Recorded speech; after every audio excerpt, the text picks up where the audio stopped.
Dans la vie quotidienne, on peut avoir besoin de prouver qu'on a un parallélogramme devant nous. Pourquoi?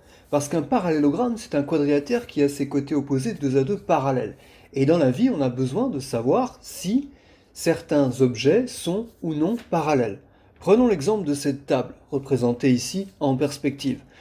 On peut avoir besoin de savoir si la table est bien parallèle au sol, donc de vérifier que le quadrilatère représenté en noir est un parallélogramme. On peut également avoir besoin de savoir si l'assise de ce tabouret pliant est parallèle au sol, c'est-à-dire savoir si le quadrilatère représenté en noir est ou non un parallélogramme.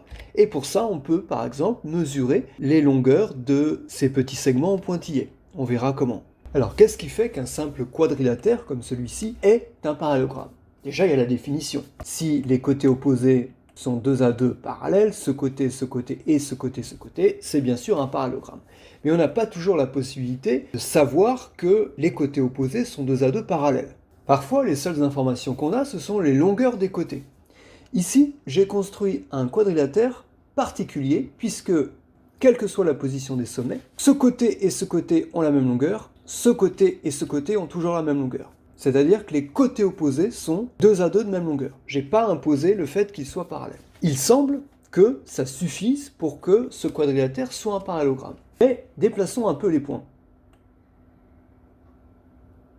Ça, ce que vous voyez, c'est un quadrilatère. C'est un quadrilatère croisé. Ces 4 sommets sont là.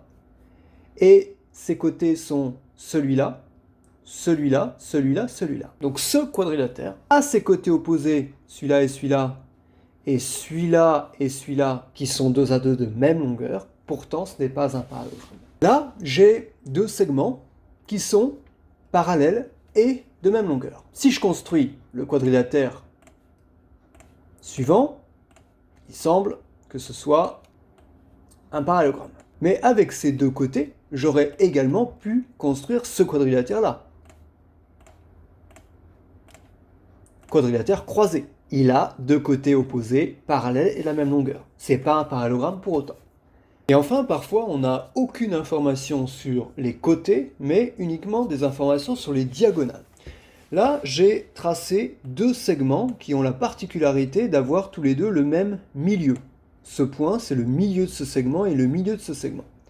Si je trace ce quadrilatère, j'obtiens un quadrilatère dont les diagonales se coupent en leur milieu. Est-ce que ça suffit à ce que ce soit un parallélogramme?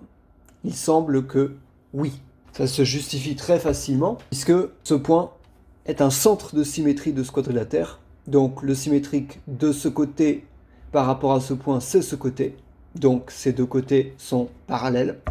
Et le symétrique de ce côté par rapport à ce point, c'est ce côté. Donc ces 2 côtés sont parallèles et on retrouve bien la définition du parallélogramme. Évidemment.